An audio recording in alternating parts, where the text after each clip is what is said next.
मुसीबत में हर वक्त इमदाद दी है, तेरा ही दिया आया दिया है, तेरा शुक्रिया है, तेरा शुक्रिया। शिव कथा कर भगवान शिव कथा चले, श्री महापुराण की कथा कर। पार्वती जी शिव जी से कह रही हैं, अगर किसी के घर में लेना चाहे नहीं थी।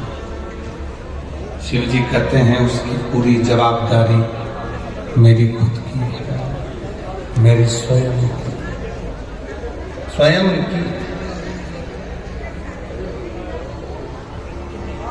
कोई दूसरे की नहीं, मेरी स्वयं।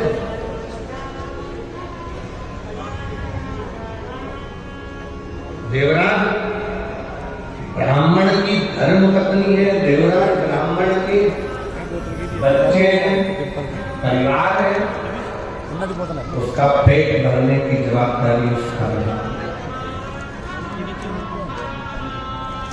पर देवराज ब्राह्मण जब किसी गलत स्त्री का संग पकड़ेंगे,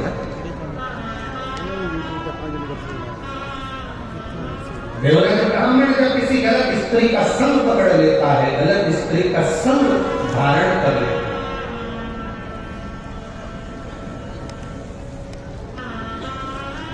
तब वो स्त्री पहले तो कुछ नहीं बोली, पर बाद में जब वो देख लेती है कि अब मुझे धन की जरूरत है, तब वो देवराज ब्राह्मण से कहती है जाओ, और जो रानी के गले में हार पड़ा हुआ है, वो रानी के गले का हार मुझे लाकर दो।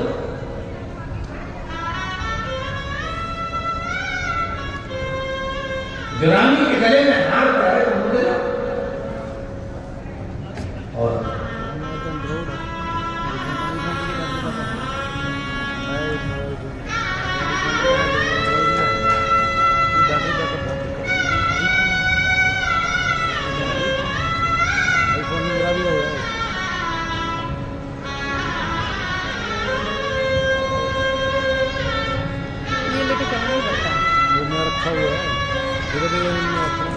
दोनों बच्चों का सरकारी नौकरी रहता है, एक बार जोर ना करेगा तो स्वागत करें।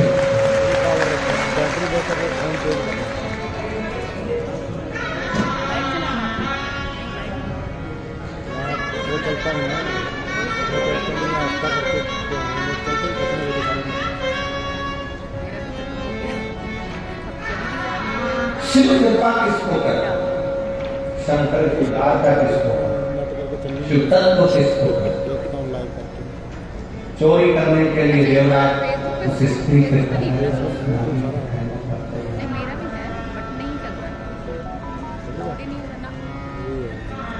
जब देवराज उस स्त्री के कहने पर, उस नारी के कहने पर तैयार हुआ, चोरी करने के लिए आतुर हुआ,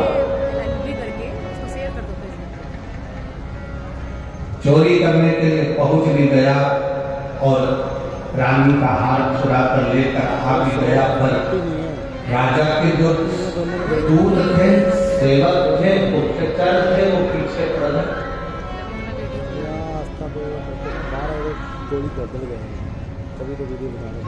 उन्होंने पीछा पकड़ा, भागता कहाँ गया, छुपने का स्थान नहीं मिला, शरीर में टाप पड़ने लगा, बुखार आने लगा। तब वो देवराज ब्राह्मण शंकर के मंदिर में प्रवेश किया, शिवालय में, शिव के मंदिर में, और शरीर में ताप पड़ रहा था तो छुप कर बैठ गए। शिव कथा चल रही थी, थोड़ी थोड़ी देर में महाराज जी चिल्ला कर रहे थे, हर हर। महादेव इसको बनाकर छोट का मक्खन हो रहा था, क्रोध आ रहा था, 15-20 मिनट का एक वीडियो बना के करे तो करे।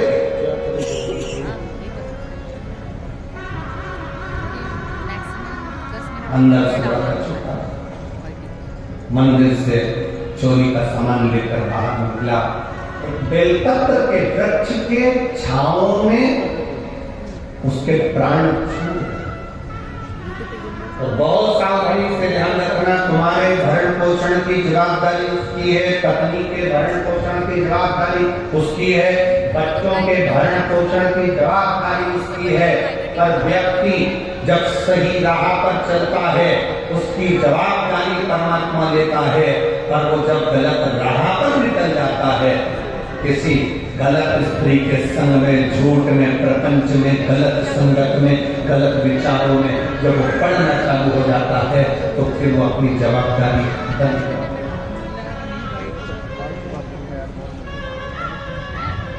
वो अपनी जवाबदारी बंद कर देता है,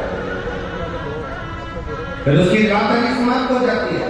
वो कह देता है मेरे संगत में रहेगा, मेरे साथ में रहेगा, तो बात मेरे साथ में। आप ध्यान रखिए, जरा विचार करिएगा, जरा अपने स्मरण में लीजिएगा, जब आप 10 लोग एक साथ मिलकर कहीं जाते हो और 10 लोगों ने विचार कर लिया कि अपन को इस होटल में ठहरना है, यहाँ ये खाना खाना है, यहाँ पर रहना है, चाय पीना है, व्यवस्था करना है, ऐसा करना है, वैसा करना है, वो 10 एक साथ संगत के साथ में मिलकर चलोगे तो सुख पाओगे। संगत से हट गए और उसके बाद फिर कहीं जा रहे हो तो उसमें उसकी जवाबदारी नहीं। फिर संगत से हटकर कुछ कर रहे हो तो वो जवाबदारी उसकी।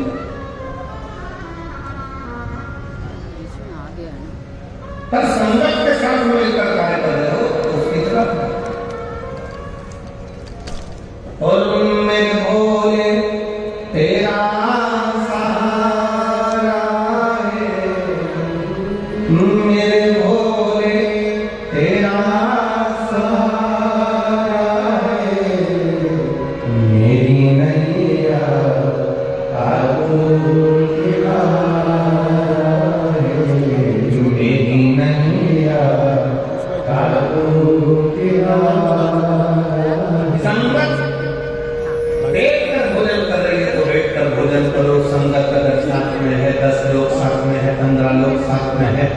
जैसा एक साथ नियम बना है वैसे चलोगे तो संगत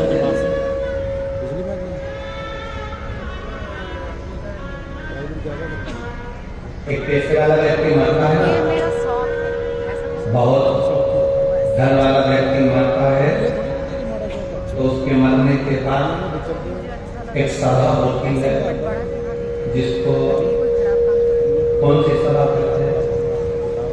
शोक सभा।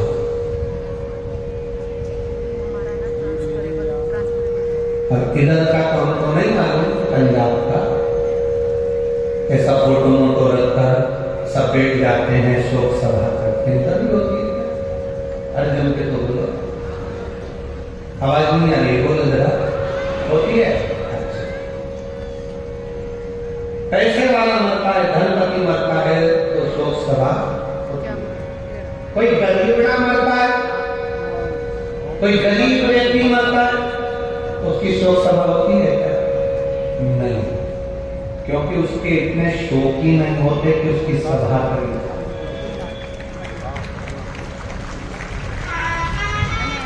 जिसके शोक ज्यादा होते हैं उसकी शोक सभा भी होती है, और जिसके शोक ही नहीं होते वो शोक सभा क्या करेगा? वो तो थोड़ी देर बैठकर गुरुवाणी को श्रवण कर लेता है, सत्संग कर लेता है, भगवान की भक्ति कर लेता है, राम नाम, कृष्ण नाम, शिव नाम को जप लेता है और अपनी जिंदगी का करता है।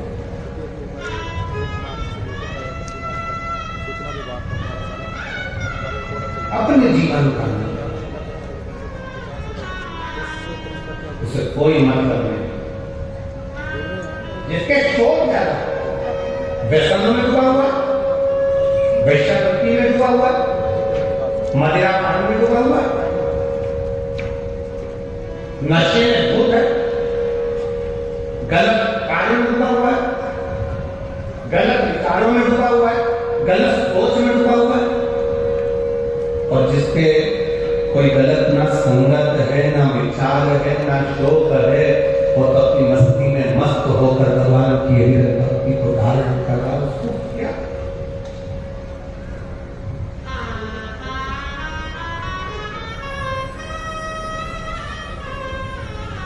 तो नहीं हो रहा, ब्लड तो नहीं हो रहा। और तेरी कृपा का क्या है भरोसा, कब किस सर हो जाए राशि हम पर राशि हम पर। ये उसकी कृपा, उसकी दया जो समर्पित होकर जिया, गलत गलत व्यसनों से दूर है। और फिर निवेदन है, सही राह पर चलोगे तो परमात्मा भी साथ देगा, और गलत राह पर चलोगे तो एक दिन अपने साथ छोड़ देते हैं, वैसे ही परमात्मा भी साथ छोड़ देता है जब तुमने गलत कार्य करना प्रारंभ कर दिया, गलत कर्म करना प्रारंभ कर दिया, गलत सोचना प्रारंभ कर दिया, गलत तरीके से कमाना प्रारंभ कर दिया, गलत तरीके से लाना प्रारंभ कर दिया, तो परमात्मा ने भी साथ देना बंद कर दिया, फिर परमात्मा साथ नहीं देता।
भगवान